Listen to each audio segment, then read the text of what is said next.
Start है। I am audible? Yes sir. आवाज आ रही है? Yes sir. हैं? Yes sir. तो चलिए मैं स्टार्ट कर रहा हूँ। हम लोग थोड़ा तेज बोलेंगे आज क्योंकि वो नहीं है माइक। तो देखिए ऐसा है कि रोटेशनल मैकेनिक्स का मेडिकल पास्ट ईयर चल रहा था। रोटेशनल मैकेनिक्स का मेडिकल पास्ट ईयर चल रहा था, ठीक है ना? Yes sir. मैंने क्या किया कि आपको सारे बेसिक्स रोटेशन के पढ़ा दिए, आपको 10-12 वीडियोस भी दे दिए, सारे बेसिक्स रोटेशन के बता दिए एक एक करके। और अब मैं रोटेशन मैकेनिक्स के पास्ट 10 ईयर्स मेडिकल कर रहा हूँ। इसके बाद आईआईटी मेंस और एडवांस करूँगा, ठीक है ना? Yes sir. और फिर साथ में क्या बोला था कि लीनियर मोमेंटम, कोलिजन और सेंटर ऑफ मास, इसके भी सारे सवाल करूँगा। इसको करने के बाद मैं नेक्स्ट चैप्टर स्टार्ट करूँगा। Yes sir. इतने समय तक केवल क्वेश्चन चलेंगे, ठीक है ना? तो चलिए जहाँ तक कल हो गया था उसके आगे से क्वेश्चन पढ़िए, लाउड पढ़िए। Yes sir. The instantaneous angular position of a point on a rotating wheel is given by the equation theta t is equal to 2t cube minus 6t square. 6t square. Yes sir.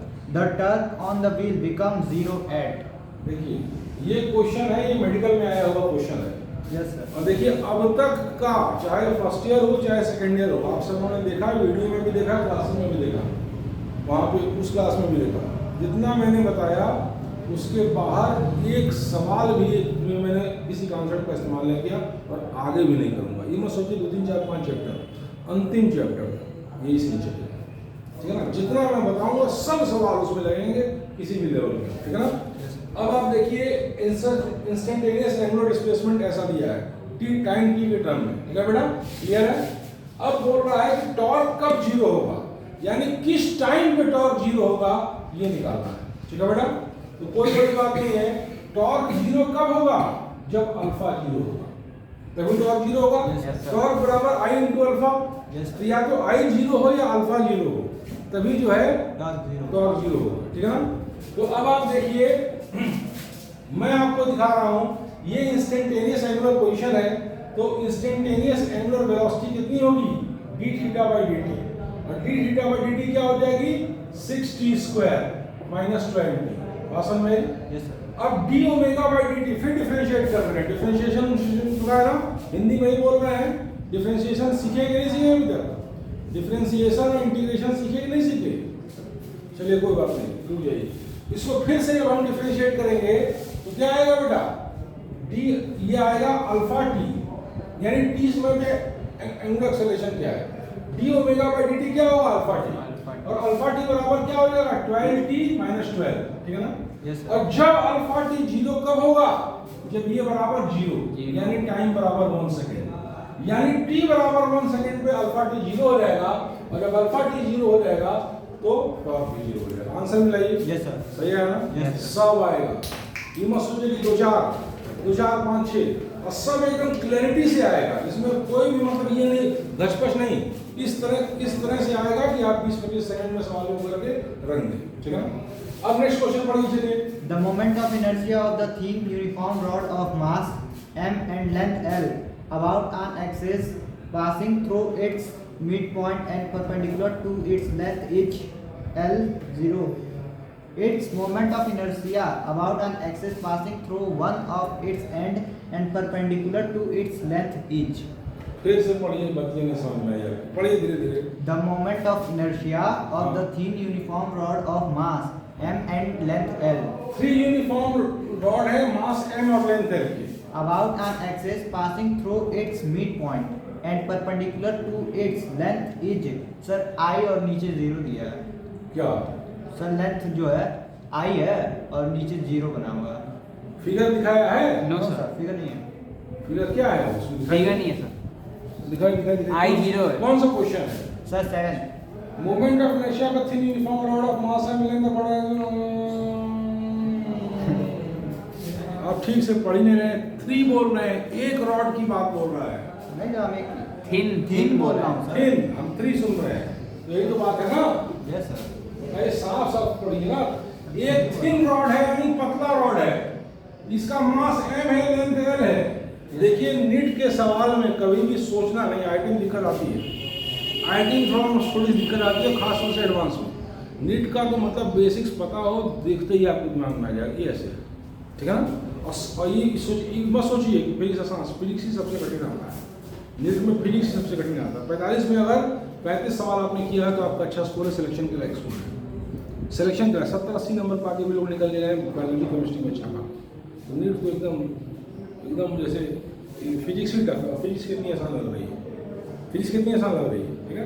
एक m मास का है, n length का, moment of thin rod है, moment of inertia इस axis के around कितनी है, I0 है। तो फिर क्या पूछा है, its moment of inertia about an axis passing through one of its end and perpendicular to its length each. Passing through one of its end end perpendicular to its length, यानी इस axis के around, Yes, sir. Passing through one of its end, Yes, sir. दो end हो गया, Yes, end perpendicular to its length, इसके around पूछ रहा है, और इसके अराउंड दिया है, इसके अराउंड दिया है, इसके अराउंड पूछ रहा है, तो क्या करेंगे, theorem of parallel axis. Yes, sir. Parallel moment of inertia क्या हो जाएगी, I0 plus m into L/2 whole square, L²/4। Yes, sir. तो I0 प्लस m L²/4, ये आंसर हो जाएगा। आंसर चेक करिए, Yes, sir. आंसर चेक करिए, Yes, sir. आ रहा है ना, Yes, sir. सब आएगा, सब आएगा, फट आएगा, ठीक है ना, एकदम क्लैरिटी से आएगा। नेक्स्ट पढ़िए, A small mass attached to a string rotates on a frictionless table. A small mass attached to a String हाँ। frictionless table. हाँ, एक स्मॉल मास है, एक स्ट्रिंग से अटैच है, Yes, sir. एक छोटा सा मास है वो जो स्ट्रिंग से बंधा हुआ है, और एक फ्रिक्शनलेस टेबल पे है। फिर क्या बोल रहा है, Top as shown. If the tension in the string is increased by pulling the string, causing the radius of the circular motion to decrease by a factor of 2, the kinetic energy of the mass will. By a factor of what, By a factor of 2. हाँ मतलब L/2 हो गया, ये length क्या हो गया, L/2 हो गया। Yes, sir. तो काइनेटिक एनर्जी पूछ रहा है कितना हो जाएगी, कितना हो जाएगी, ये पूछ रहा है ना। Yes, तो sir. पहले सवाल को समझ लीजिए, सवाल को समझिए। किसी के पास कॉपी है, किसी के पास एक किताब कॉपी लीजिए, हमको पता है। आप यहाँ आइए, आप यहाँ आइए, खड़े होकर इधर आइए, आइए फट से आइए, इधर आइए। पहले क्वेश्चन को बढ़िया समझिए, इत्मीनान से, इधर आइए, इसको ऐसे पकड़िए और ध्यान से यहाँ देखिए, मजे से, खूब मजे से, ठीक है ना। थोड़ा अच्छा क्वेश्चन है। एक स्ट्रिंग है, मान लीजिए ये स्ट्रिंग है, इससे एक मास लटका हुआ है, एक डोरी है, उससे एक मास लटका हुआ है, और ये डोरी ऐसे ऐसे घूम रही है, तो मास ऐसे ऐसे घूम रहा है। बात समझ में आई? Yes, sir. इसके अंदर एक छेद है, और छेद से उस डोरी को हम ऐसे खींचते हैं। अब बात समझे? Yes, sir. अब बात समझे? Yes, sir. समझ में आ रहा है ना? आप लोग तो 100% सीख रहे होंगे, और आप लोग अभी चुपचाप सुनिए, ठीक है ना, चुपचाप सुनिए। और अभी आप लोग जो मानसिकता बनाए कि उनको ये वो, क्या पता आपको इतना आसान लगने लगे कि लगे कि ये भी आसान है, ये भी मारे, वो भी मारे। अगर अच्छे से आता है तो सब आएगा, बोर्ड वोर्ड का कोई मतलब है नहीं, और नहीं आता तो कुछ नहीं है, ठीक है ना। तो अब आप देखिए क्या है, ये स्ट्रिंग है, ये मास है, यहाँ पे एक होल बना हुआ है, इस होल से स्ट्रिंग नीचे है, इसी का एक पार्ट, और ये ऐसे ऐसे घूम रहा है, ऐसे ऐसे घूम रहा है, और यहाँ से इस स्ट्रिंग को हम नीचे खींच रहे हैं, यहाँ से इस स्ट्रिंग को नीचे खींच रहे हैं। तो बेटा एक बात ध्यान से देखो, एक्सिस ऑफ रोटेशन ये छेद है, एक्सिस ऑफ रोटेशन ये छेद है, इस एक्सिस के अराउंड ये रोटेट कर रहा है, इधर लाइए, इस एक्सिस के अराउंड रोटेट कर रहा है, एक्सिस ऑफ रोटेशन ये छेद है, Yes, sir. ठीक है ना। ये एक्सिस के अराउंड रोटेट कर रही है स्ट्रिंग। तो अब यहाँ से जो फोर्स लगाएंगे उसका टॉर्क 0 होगा, जो यहाँ से फोर्स नीचे से लगाएंगे, जिससे डोर खींचेंगे, उसका टॉर्क क्या होगा, बताइए, 0 होगा, क्योंकि वो एक्सिस ऑफ रोटेशन से ही जा रही है, तो टॉर्क 0। और अगर टॉर्क नहीं लग रहा है तो क्या कंजर्व रहेगा, Sir, angular एंगुलर मोमेंटम, बस। तो अगर स्ट्रिंग को कम किया तो एंगुलर मोमेंटम कंजर्व करके स्पीड निकाल लेंगे, Yes, sir. एंगुलर स्पीड, और एंगुलर स्पीड निकल गई तो देख लेंगे काइनेटिक एनर्जी कितना गुना कम हुई या ज्यादा हुई, जो होगा वो आंसर मार देंगे। सवाल समझ गए? Yes, sir. सवाल समझ गए? नीचे से खींचने का मतलब क्या है कि Torque कोई zero. एक्सटर्नल टॉर्क लग रहा है। जितने सवाल रखो एकदम साफ रखो। देखो एक वर्ड का भी इस्तेमाल अगर मैं कर दूं किसी भी सवाल में, अब तक नहीं किया हूं, 1.5 महीना से ऊपर हो गया, ना घर पे ना यहाँ पे इस बैच में, अब तक नहीं किया हूं। और ये मत सोचो कि 2-3 चैप्टर में ही ऐसा है, हर चैप्टर में जितनी 8-10 वीडियो दूंगा उसी से मैं सब सवाल घुमा फिरा के निकाल दूंगा, तुम कहीं चलाओ, ठीक है ना, क्योंकि बेसिक्स एक ही हैं, और बेसिक्स एक ही हैं, वो नहीं है जो बताया जा रहा है। उसके अलावा क्वेश्चंस को मैं आप अप्लाई कीजिए, ठीक है ना। तो अब आप देखिए, अब अगर इसका लेंथ L/2 होता है और इसका मास m है और लेंथ L/2 होता है, टॉर्क 0 है, ये क्लियर हो गया। इतनी बात आपके दिमाग में आ गई। तो एंगुलर मोमेंटम कंजर्व रहेगा। तो I1 omega 1 is equal to I2 omega 2। Angular momentum क्या है? I1 omega 1 is equal to I2 omega 2। अभी आप लोग बस चुपचाप सुनते जाइए, ठीक है ना। इसको देखेंगे, पुराना बेसिक्स देखेंगे तो चीजें एकदम साफ रहेंगी, है ना। इसके बाद मैं बताऊंगा कैसे आपको प्रोसीड करना है, ठीक है ना। तो I1 ओमेगा 1 बराबर I2 ओमेगा 2। तो अब देखिए I1 क्या था? अगर ये लेंथ L था तो I1 क्या था? ml square I1। और शुरुआत में इसकी ओमेगा अगर ओमेगा थी, बाद में ओमेगा को मान लिया ओमेगा डैश हो गया, तो I2 ओमेगा डैश। I2 क्या होगा? ml/2 होल स्क्वायर, यानी ml स्क्वायर बाय 4। यस समझ में आ गई? Yes sir. समझ में आ गई? Yes sir. अब खूब अच्छे से देखिए, ml स्क्वायर जो है कट गया। समझ में आई? एक सेकंड रुक जाइए, एक सेकंड रुक जाइए।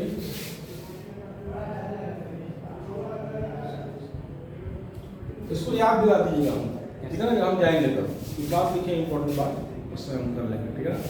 इसको ये तो अब आप देखिए, अब जब इसको ऐसे कर देंगे, ml स्क्वायर कट गया। Yes, तो sir. ओमेगा डैश कितना हो गया? 4 ओमेगा। यानी जब हम इसको परपेंडिकुलरली करके स्ट्रिंग कम करेंगे और उसका I घटेगा तो ओमेगा 4 गुना हो जाएगा। L आधा होगा तो I 1/4 गुना होगा, तो ओमेगा क्या हो जाएगा? 4 गुना। 4। अब देखिए, पहले काइनेटिक एनर्जी क्या थी?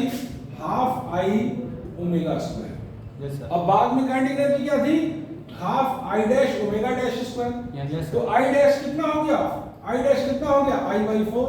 Yes sir. और ओमेगा डैश कितना हो गया? 4 ओमेगा। 4 ओमेगा। तो 16 ओमेगा स्क्वायर। बात समझ में आ गई बेटा? Yes sir. तो हाफ I ओमेगा स्क्वायर, तो ये इनिशियल काइनेटिक एनर्जी है, यस सर। इनिशियल है। और 4 या 16 और 2 या 4, यानी twice of initial kinetic energy, दुगनी बढ़ जाएगी काइनेटिक एनर्जी। आंसर मिलाइए, काइनेटिक एनर्जी 2 टाइम्स बढ़ जाएगी। मौसम में Sir, increase by a factor of 4. Increase by factor of 4। Yes, sir. तो एक मिनट रुक जाइए, एक मिनट शांत हो जाइए। हम कैलकुलेशन मिस्टेक किए होंगे, यस सर। फंडा वही है। कैलकुलेशन मिस्टेक हम चेक कर ले रहे हैं। Kinetic energy of the mass. Initial kinetic energy कितनी होगी? Kinetic energy of the mass पूछ रहा है ना। Yes sir. तो kinetic energy of the mass rotational होगी और ट्रांसलेशनल होगी, दोनों होगी, Yes, sir. ठीक है ना। तो ये हो गई हाफ I ओमेगा स्क्वायर, ठीक। ये हो गई ट्रांसलेशनल Yes, sir. और रोटेशनल और ये हो गई ट्रांसलेशन काइनेटिक एनर्जी। और लीनियर काइनेटिक एनर्जी क्या होगी? Half mv square. आप हाफ I ओमेगा स्क्वायर ही लीजिए, ठीक है ना। आप हाफ I ओमेगा स्क्वायर ही लीजिए। देखिए, ऐसा है कि जब लेंथ को ये किए तो ओमेगा डैश 4 ओमेगा हो गया। Yes sir. Yes sir. और ये लेंथ को हाफ करने से I कितना हुआ? शुरुआत में इनिशियल काइनेटिक एनर्जी यानी Ke1 जो थी वो हाफ I ओमेगा स्क्वायर थी, समझ में आई? Yes sir. और दूसरे केस में Ke2 जो होगी वो हाफ I अगर डैश। लेंथ आधा किए तो I कितना हो जाएगा? I/4। लेंथ आधा किए तो I कितना हो जाएगा? I/4। पहले ml स्क्वायर का फिर ml स्क्वायर बाय 4, तो हाफ I, बाय 4। ठीक है ना। और दूसरा ओमेगा डैश कितना हो जाएगा? 4 ओमेगा, 4 ओमेगा। ठीक है ना। Yes, sir. तो 16 ओमेगा स्क्वायर, ये कितना हो जाएगा? 16 ओमेगा स्क्वायर। तो ठीक है, आप लोग की सही बात है। आखिरी स्टेप में हम लोग कैलकुलेशन मिस्टेक किए। ये half I omega square initial kinetic energy है, तो 4 टाइम्स हो गई। Yes, sir. 4 टाइम्स हो गई। Yes, sir. आखिरी स्टेप में कैलकुलेशन मिस्टेक हो गया था, वासन भाई। Yes, देखिए, sir. कंसेप्चुअल मिस्टेक कुछ भी नहीं होगा और ये बहुत बड़ी बात है, बहुत बड़ी बात है। बोर्ड को छोड़िए, मतलब एडवांस तक भी आप देखिएगा कि सब जितना मैं वीडियो में दे रहा हूँ उसी से मैं सब लगा। और एनडीए का तो कोई मतलब है नहीं। एनडीए में जो फीस आती है वो तो बोर्ड से भी आसान लेवल पे आती है, सीधे सीधे आती है। ओमेगा एंगुलर स्पीड होती है। अभी आप कुछ भी ऐसा मत पूछिए, हम आपको इस क्लास के बाद बताएंगे। आज आपको न्यू ज्वाइनिंग है तो आपको बढ़िया समझाएंगे आपको क्या करना है। ये सब का बेसिक्स मैं पढ़ा चुका हूँ, करीब 8-10 दिन से पढ़ा रहा हूँ, क्या बता नहीं पाऊँगा, ठीक है ना। सारी वीडियोज़ में है, आप पहले चैनल से गो थ्रू होइए। 7-8 वीडियो हैं और आप चाहेंगे 2-3 घंटे में देख जाएंगे, 2-4 बार दोहरा लेंगे। फिर जैसे ही कल मैं आऊँगा आपको सर जो फंसेगा बता देंगे, ठीक है ना। क्लास के बाद इधर उधर आप बराबर में आ जाएंगे, ठीक है ना। इतनी बात समझ में आई?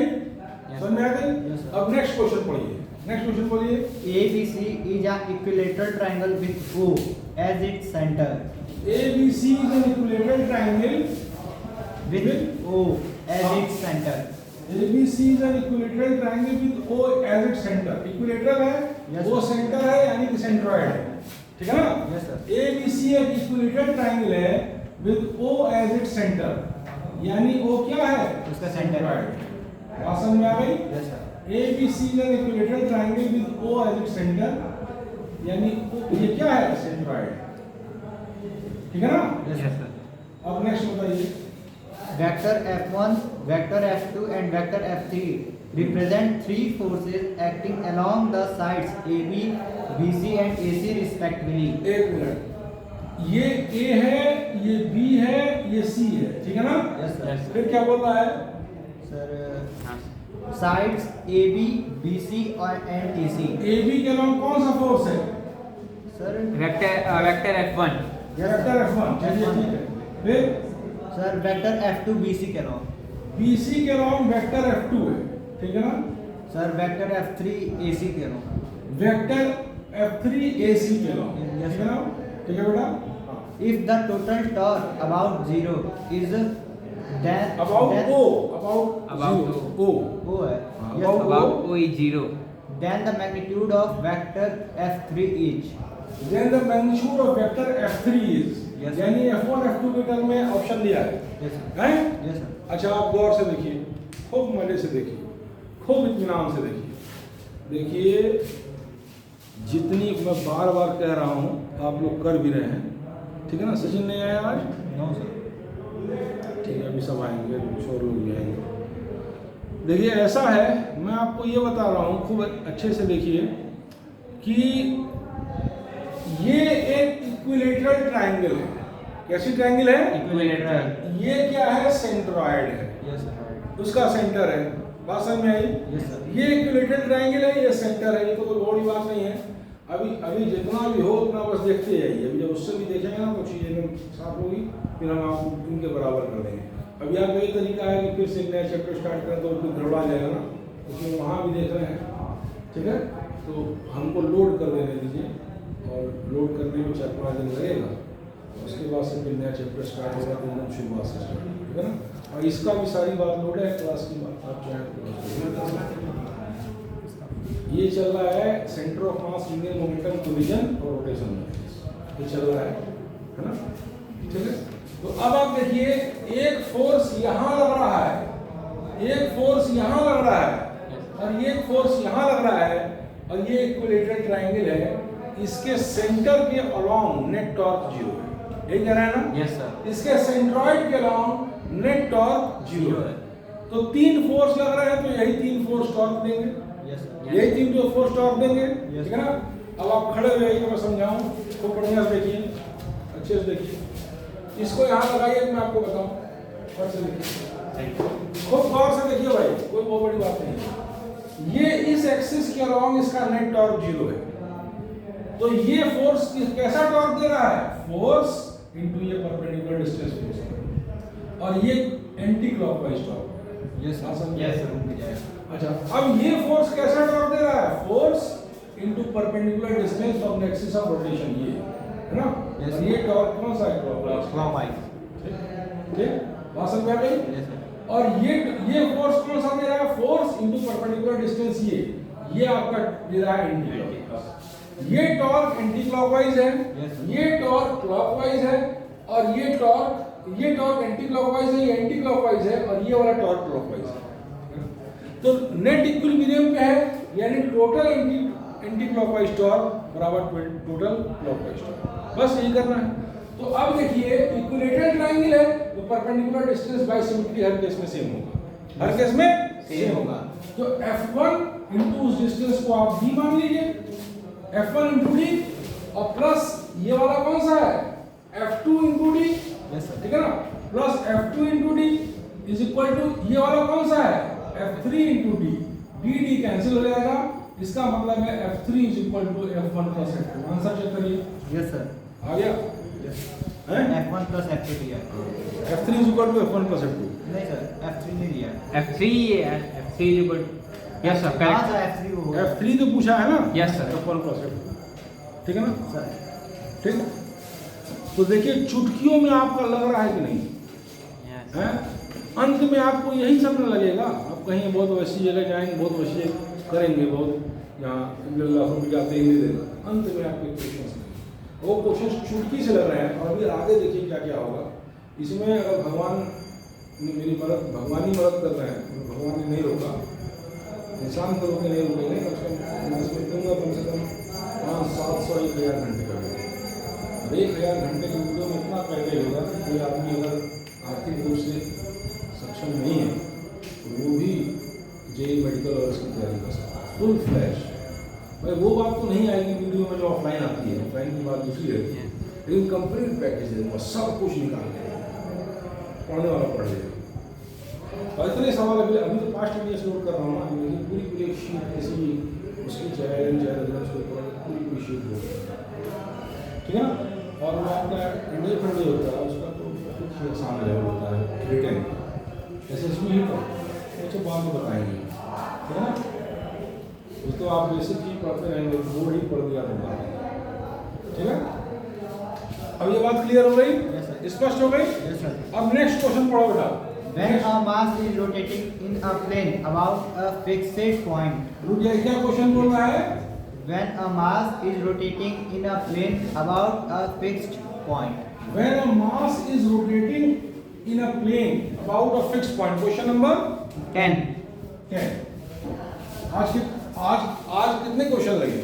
Sir, 4 questions completed. 4 complete, 5th। Yes, sir. Fifth चलो। Yes, Yes, sir. और 10 तक टाइम रखिए, 10 तक।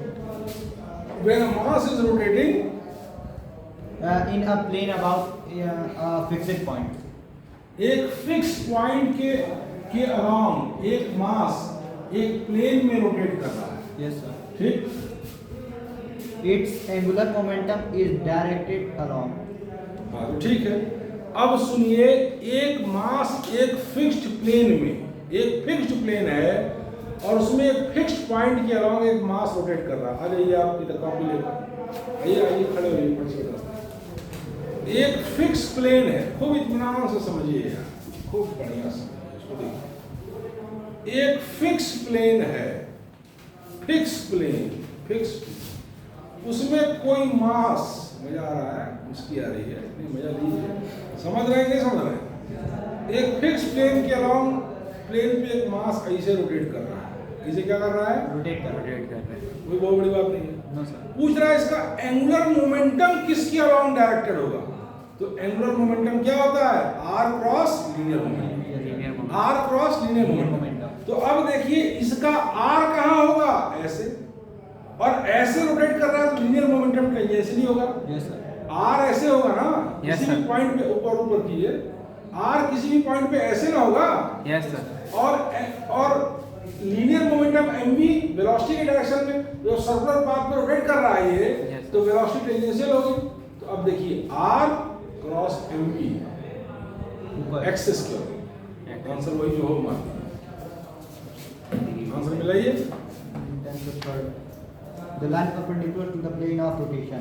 हाँ बस, the line perpendicular to the plane of, समझ में आ गई, वो आंसर आपका सही है। तो बोलिए इसमें ऐसा क्या है, इन अभी तो मैं ये नहीं कह रहा हूँ कि पास्ट 10 ईयर्स करके आपका हो जाएगा, इससे भी हो जाता है कुछ लोगों का। पास्ट 10 ईयर्स लगा के बस मैं ये आपको एहसास दिलाना चाहता हूँ कि जो चीज़ आप पढ़ते हैं बेसिक लेवल पे, उन्हीं बेसिक लेवल से इसमें लगाया जाता है, बस थोड़ा सा आपका दिमाग जो है खुला हो, ठीक है ना। और वो खुला तब होता है जब आप बहुत तरह के प्रश्नों से रूबरू हो जाते हैं, तब आप उस स्टेज पे आ जाते हैं। You don't have to study different things, you have to study the things differently. ये बहुत बड़ा मिथ है कि बोर्ड में अलग कॉन्सेप्ट है तो आईटी में अलग कॉन्सेप्ट है, तो वहाँ कॉन्सेप्ट तो सब एक ही ना है। फिजिक्स हम नया बनाते हैं, फिजिक्स तो बनी है, हम फिजिक्स को कम्युनिकेट करते हैं, Yes, sir.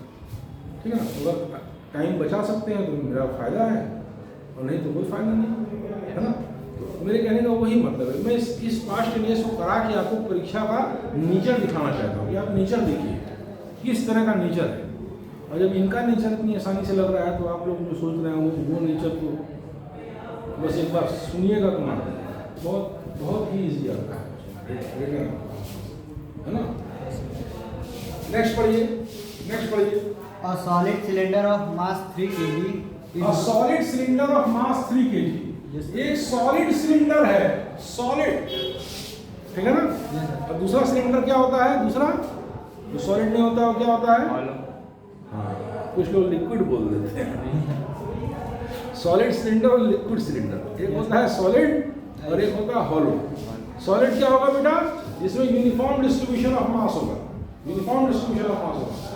और हॉलो क्या होगा, खाली जिसके अंदर खाली होगा सारा मास करीब पेरिफेरी लिक्विड सिलेंडर नहीं होता है, बस समझ आ रही है भाई सर रिंग वाला जो आप एग्जांपल ये? दे रहे हैं। हाँ, बस समझ में आ रही है ना, यस सर। मजा आ रहा है ना। हाँ, ये तो पहले भी 70 बार हमको देख चुके हैं, अब तो ये हमसे कंफर्टेबल नहीं है।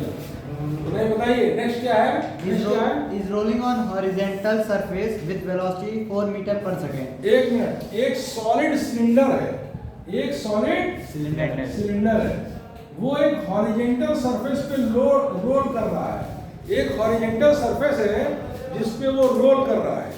आइए बताएं, आ जाइए, आप भी आ जाइए किताब लेकर। एक हॉरिजेंटल सरफेस है, खूब मजे से देखिए। एक सिलेंडर है, इधर देखिए, ये सिलेंडर इस पे ऐसे रोल कर रहा है, ऐसे कर रहा है। ये सब आप नहीं समझ पाएंगे, इंग्लिश नहीं आती है तो क्यों लोग इतना डरते हैं, क्यों लोग इतना पैसा इस पर खर्च करते हैं? बताइए, एक एवरेज लड़का जो कोटा वोटा जाता है वो साल भर में 10 लाख से ऊपर खर्च करता है, 2-3 साल तैयारी करके ज़्यादातर लोग लौट आते हैं। इसमें कौन सी ऐसी बात है बेटा, ऊपर कीजिए। एक सॉलिड सिलेंडर है, वो एक पहले से हट बनाइए, आप तो इंक्लाइंड बना दे रहे हैं, इसे करते रहे, सीधा करिए, दोनों हाथ दूर करिए, इस पे ऐसे रोल कर रहा है, पहली बात। दूसरी बात सर 4 मीटर पर सेकेंड वेलोसिटी। उसकी स्पीड जो सेंटर ऑफ मास की है 4 मीटर पर सेकेंड, यानी 4 मीटर पर सेकेंड सेंटर मास आगे आ रहा है। फिर बोलिए। It collides with a horizontal spring of force content 200 newton metre पर सेकेंड। अब देखिए, एक हॉरिजेंटल स्प्रिंग है, एक हॉरिजेंटल स्प्रिंग है, उससे जाके टकराया जाता है। देखो बेटा, उठाइए, ऐसे रोल करते हुए आता है, यहाँ हॉरिजेंटल स्प्रिंग है, उससे आगे टकराया जाता है। बस इसमें कौन सी बड़ी बात है? अगली बात बोलिए। सर 200 न्यूटन मीटर पर सेकेंड है। इसका जो फोर्स कांस्टेंट है वो 200 न्यूटन पर मीटर है। फिर आगे बोलिए। The maximum compression produced in the spring will be। The maximum compression produced, यानी स्प्रिंग में कितना कंप्रेशन होगा, यही तो पूछा है। Yes, sir. यही पूछा है। हाँ, बैठिए। तो कौन सी बड़ी बात पूछा है, कौन सी बड़ी बात पूछा है? बोलिए। अरे यार, देखो सिलेंडर ऐसे रोल करते हुए आता है, सिलेंडर ऐसे रोल करते हुए आता है सिलेंडर, और उसकी स्पीड है 4 मीटर पर सेकेंड, यानी सेंटर ऑफ मास 4 मीटर पर सेकेंड से रोल कर से आगे मूव कर रहा है, और प्योर रोलिंग हो रहा है, तो V = R omega. Yes sir. तो यानी इसके अंदर ट्रांसलेशन काइनेटिक एनर्जी भी है और रोटेशन काइनेटिक एनर्जी भी है। एक स्प्रिंग से टकरा जाता है, स्प्रिंग से ऐसे ऐसे करते करते, और स्प्रिंग से टकराएगा तो क्या करेगा, स्प्रिंग को दबाएगा, कंप्रेस करेगा। बात समझिए। तो मैक्सिमम कंप्रेशन कितना होगा, यही पूछ रहा है। कौन सी बड़ी बात है यार, कौन सी बड़ी बात है? इधर देखिए, तब तक कंप्रेस करेगा जब तक इसकी काइनेटिक एनर्जी जीरो ना आ जाए। Yes sir. तब तक कंप्रेस करेगा, तब तक स्प्रिंग को दबाएगा ऐसे। यस और जब जीरो हो जाएगी तो वही मैक्सिमम कंप्रेशन होगा, उसके बाद स्प्रिंग उसको धक्का देगी, स्प्रिंग करेगा, फिर वापस उसी स्पीड से जाएगा। बात समझे? Yes sir. अगर ये माना जाए कि एनर्जी का लॉस कहीं और नहीं हो रहा है, तो जब कुछ दिया नहीं जाता है तो हम ये मानते हैं कि एनर्जी का लॉस कहीं और नहीं हो रहा है। सही करिए। जब कुछ दिया नहीं जाता है तो हम ये मानते हैं कि एनर्जी का लॉस कहीं नहीं हो रहा है। कुछ दिया नहीं तो हम मान ले रहे हैं एनर्जी का लॉस कहीं नहीं। ठीक है बेटा, क्लियर है? अब देखिए, हम मान ले रहे हैं कि मैक्सिमम कंप्रेशन x है, हम एज्यूम कर ले रहे हैं कि मैक्सिमम कंप्रेशन x है। तो मैक्सिमम कंप्रेशन x में जो इसके अंदर काइनेटिक एनर्जी होगी वही इसकी टोटल एनर्जी होगी, और इसकी टोटल एनर्जी कितनी है, kinetic energy plus translation kinetic energy plus rotation. बस सॉल्व हो गया, एनर्जी कंजर्व कर दी। क्या ये सब भी नहीं कर सकते? ये सब करने के लिए आपको कोटा जाना जरूरी है। No sir. कोटा जाएंगे तो वहाँ जब आपको फैकल्टी बताएगा तभी ये सब करेंगे। जब पॉकेट से 10-20 लाख निकल जाएगा तब ये सब करेंगे, तब ये सब सीखेंगे। ये सब यहीं सीख लीजिए। तो मैं नहीं कह रहा हूँ मेरे पास आइए, आप बिना मेरे पास आए भी सीख लीजिए। जाइए किताब पढ़िए, किताब पढ़िए, सीख लीजिए। यही करने जाता है ना, ये कितना आपको सिंपल वे में। अभी ये मत सोचिए कि 2-3 चैप्टर इनका है, कहीं से आप इसके बाद आप चैप्टर बताइए। न्यूटन्स लॉ ऑफ मोशन भी आप ही बताए थे, Yes, हमने sir. डिसाइड किए थे। Yes, और रोटेशन सबसे कठिन है, yes, sir. सभी लोग कहते हैं इसके अलावा आप चैप्टर बताइए, जो कहेंगे। और जब मैं यहाँ आ जाऊँ क्लास में तब बताइए, इन्हें पहले से बताइए, कल ये होगा। जब मैं यहाँ आ जाऊँ पूरी ग्रेविटेशन पढ़ाएंगे, तुरंत ग्रेविटेशन पढ़ा था उसको। अब क्या चाहिए लड्डू पेड़ा है, तो मस्त होकर देखिए, फीस भी देखिए कितना होगा। इतना मैं ये कर रहा हूँ, अभी इसकी चर्चा अभी फैल जाने दीजिए। जिस दिन ये चर्चा फैली लोगों को विश्वास हुआ, अभी तो मैं कह रहा हूँ लोगों को विश्वास भी नहीं कर रहा, इतने कम में कैसे करूँगा, नहीं करेगा वो बात। अगर आप सही बात भी कहिए, जमा लिए कि आप मेरे पास आइए, मेरे पास सोने का 4-5 लाख का सामान है, उनको ले लीजिए। आप कहेंगे सोने नहीं है, बोल रहा हर चीज़ सोना पानी में। लेकिन जब आप छुपवाएंगे सुनार से, देखेंगे कई दिन, तब उसके बाद फिर ये चर्चा में आएगा। उसके लिए 5-6 महीना स्ट्रगल करना पड़ सकता है, भगवान ये बात ठीक है ना सब। अब इधर रोल करते हुए आर स्ट्राइक करा, एनर्जी कंजर्व कर दीजिए। कौन सी बड़ी बात है, मान लीजिए एक्स कंप्रेशन है तो हाफ के 200 है इंटू एक्स स्क्वायर बराबर क्या होगा, बराबर क्या होगा बेटा, half omega square plus half M V square. कौन सी बड़ी बात है। और अगर सॉलिड सिलेंडर है तो आई कितना होगा, एम आर स्क्वायर। अगर सॉलिड सिलेंडर, लास्ट क्वेश्चन है ये, इसके बाद खत्म कर देंगे, बस लास्ट क्वेश्चन है ये, लास्ट क्वेश्चन है बस एक मिनट, इसके बाद खत्म कर देंगे। फर्स्ट से देखिए, इसमें आप क्या करिए, आई की जगह क्या पुट कीजिए, हाफ सॉलिड सिलेंडर है तो आई क्या होगा, एम के स्क्वायर, ओमेगा की जगह V square by R square, तो half M K square V square by R square plus half M V square. सबकी वैल्यू पुट कर दी, सबकी वैल्यू पुट कर दी, Yes, ठीक है ना। तो हाफ एम के स्क्वायर और यहाँ ओमेगा क्या है, V square by R square. इसमें सबकी आप वैल्यू पुट कर दीजिए, वैल्यू पुट करेंगे तो एक्स की वैल्यू निकल जाएगी, निकाल लीजिए, आंसर आ जाएगा। Yes, sir. एकदम आपका आंसर आ जाएगा, ठीक है ना। Yes. तो इस तरीके से आपका ये बात समझे, तो इसको निकाल लीजिए, आंसर आ जाएगा।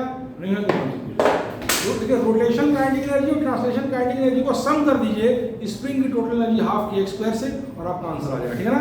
बचा है ना, कट कर दीजिए, कट करिए।